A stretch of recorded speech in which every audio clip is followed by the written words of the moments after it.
মদিনার বাজার দিয়ে নবীজি যাচ্ছেন, নবীজির একটা ওঁট পছন্দ হয়েছে। তো নবী ওঁটের মালিকের কাছে গিয়ে জিজ্ঞেস করলেন, ভাইয়া এই ওঁটটার দাম কত?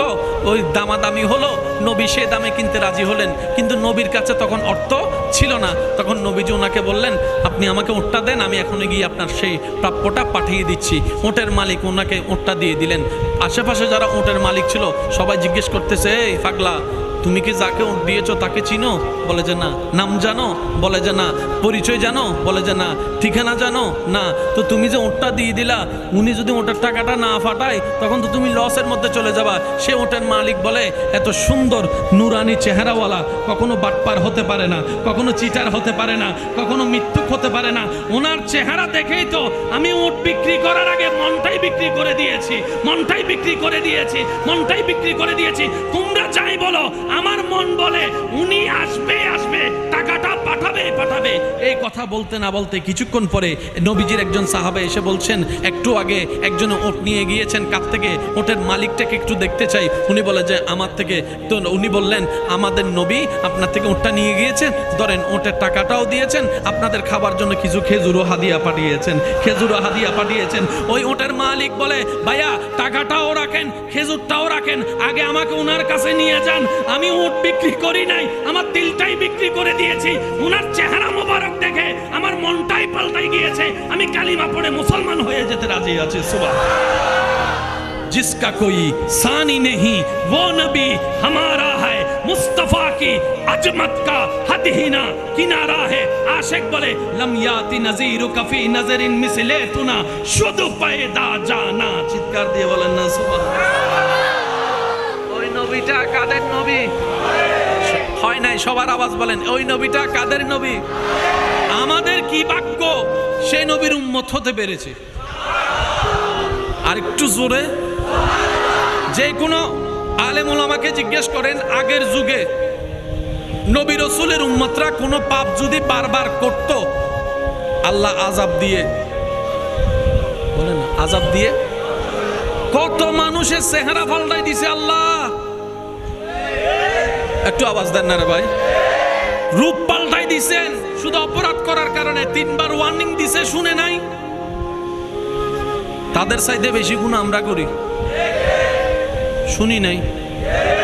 কারণ তাদের কাছে ফেসবুক ছিল না, আমাদের ফেসবুকের গুনাহ আছে। তাদের কাছে ইন্টারনেট ছিল না, আমাদের ইন্টারনেটের গুনাহ আছে। তাদের কাছে গুগল মামা ছিল না, আমাদের কাছে গুগল মামা আছে। তাদের কাছে স্যাটেলাইট ছিল না, আমাদের কাছে স্যাটেলাইট আছে। তাদের কাছে বাক্স টিভি ছিল না, আমাদের কাছে বাক্স টিভি আছে। তাদের কাছে ডিএসএল লাইন ছিল না, আমাদের কাছে ডিএসএল লাইন আছে। তাদের কাছে MP3 ছিল না, আমাদের কাছে MP3-র ব্যবস্থা আছে। তাদের মধ্যে এরকম কলেজ ভার্সিটির সুযোগ ছিল না, আমাদের মধ্যে সেটা আছে। তাদের মধ্যে এরকম ডেটিং ফেটিং শব্দ ছিল না, আমাদের মধ্যে সেটা আছে। তাদের মধ্যে পার্ক ছিল না, আমাদের মধ্যে পার্ক আছে। হিসাবে করলে তারা 10 দিনে যা গুনাহ করত, আমরা একদিনে তার চাইতে 10 ডবল বেশি গুনাহ করি। সত্যি না মিথ্যা আপনারাই বলেন। কিন্তু আল্লাহ পাক আমাদেরকে এখনো ধ্বংস করে দেয়।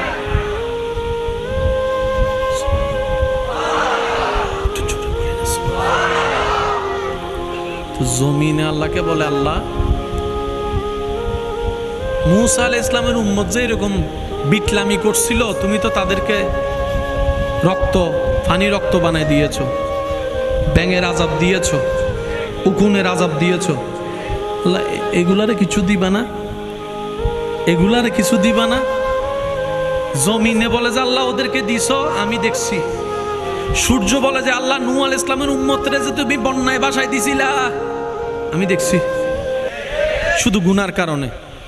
আসমান বলে, আল্লাহ এই পৃথিবীর মানুষ 2024 সালের সারা বিশ্বের মানুষ দিন দিন গুনাহ শুধু বাড়তেই আছে। তওবা তো করেই না, মাফও চায় না, উল্টা আরো বেয়াদবি বেশি করে। ভুল করছি তো কি হইছে, তোর বাপের খাই না ফরি বলে আবার উল্টা। আসমান বলে, জমিন বলে, আল্লাহ আকাশ বলে, সূর্য বলে, চন্দ্র বলে, ও মওলা এত অপরাধ করে তুমি আযাব দাও না কেন? এত ভুল করে আযাব দাও না কেন? আগের যুগের মানুষেরা প্রেম করতে ভয় পাইতো। আজকে থেকে 30, 40, 50 বছর আগে সিটির প্রেম ছিল, তখন এরকম সুযোগ ছিল না। আজকে থেকে 3-4 হাজার বছর আগে প্রেম শব্দটা এমন শব্দ ছিল না, জেনা শব্দটা এইভাবে এত ওপেনলি ছিল না। আল্লাহ গো, এখন মোবাইলে জেনা, টিভিতে জেনা, ভিডিওর মধ্যে জেনা, রাস্তায় জেনা, এভাবে জেনা, চোখের জেনা, হাতের জেনা, মুখের জেনা, নাকের জেনা, এভাবে জানা সেভাবে জানা। আল্লাহ জেনা তো তুমি সহ্য করতে পারো না আল্লাহ, তারপরও তুমি আযাব দিচ্ছ না কেন?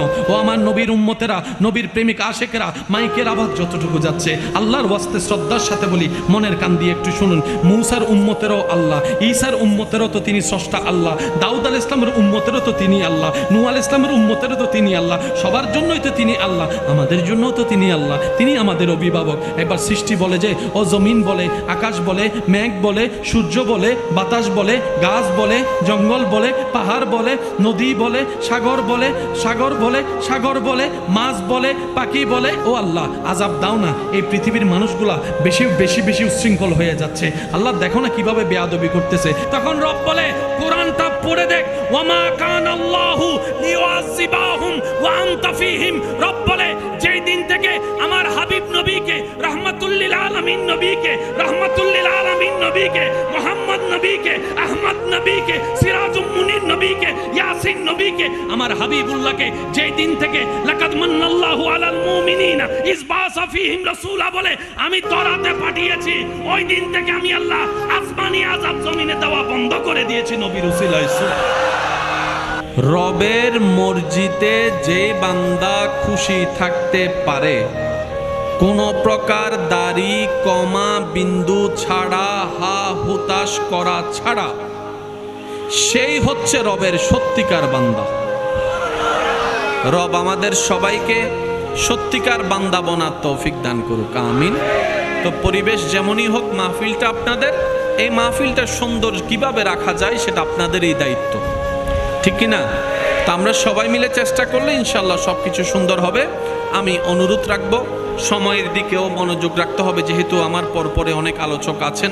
তো সব কিছু মিলে আমি অনুরোধ রাখবো আমার ঈমানি ভাইদের কাছে, আল্লাহ তাআলা আমি অদমকে যেটুকু সময় বলার তৌফিক দান করবেন, আল্লাহর ওয়াস্তে এই সময়টুকু সবাই একটু মনের কান দিয়ে শোনার চেষ্টা করবেন ইনশাআল্লাহ। আর আমাকে একটু আওয়াজ দিয়ে সহযোগিতা করতে হবে। যারা যারা করতে রাজি আছেন একবার বলি মারহাবা, মাশাআল্লাহ। আর একটু জোরে বলি মারহাবা।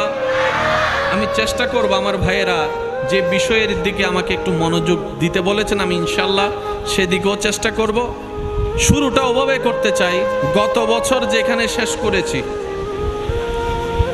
এই বছর ওইখান থেকে শুরু করতে চাই।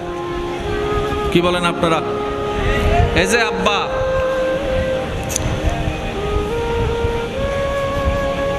একবার বলি মারহাবা। গত বছর সম্ভবত মাহফিলটা মনে ওদিক দিয়ে হয়েছিল না? জি জি, আচ্ছা। এটা কি বলেন না? এটার একটা প্রতিষ্ঠা সাল বলেন না, প্রতিষ্ঠা সাল। প্রতিষ্ঠা আগে হয়েছে না প্ল্যানিং আগে হয়েছে? প্ল্যানিং আগে হয়েছে নাকি নিয়ত আগে হয়েছে? জোরে বলেন। নিয়তের পরে প্ল্যানিং, প্ল্যানিং এর পরে ভিত্তিপ্রস্তর, ভিত্তিপ্রস্তরের পরে কাজ শুরু। এখন কতটুকু আছে এখানে? কোন ক্লাস পর্যন্ত আছে? হ্যাঁ, ক্লাস 9 10 পর্যন্ত আছে না? আচ্ছা, মানে এসএসসি প্রথম যখন হয়েছে তখন ডাইরেক্ট এসএসসি কিন্তু হয় নাই। 2 3 4 5 6 7 ধাপ ধাপ ধাপ ধাপ 10। এই শব্দটা আমরা বুঝি না বলেই পুরা পৃথিবীর মধ্যে ঝামেলা লাগাই রাখছে। একটু জোরে বলেন না। আপনার কাছে আমি দোষী, আমার কাছে আপনি দোষী, তো সঠিকটাকে সবাই তো দোষী। যে জেলে আছে সেও দোষী, যে বিচার করতেছে সেও কোনো না কোনো জায়গায় দূষিত। একটু জোরে বলেন না রে ভাই। যে মামলা দিছে সেও কোনো না কোনো কাজের জন্য দোষী। যেই উকিলে লড়তেছে দুনো পক্ষের উকিল কোনো না কোনো কারণে সেও তো দোষী। কথা বলেন ঠিক কিনা?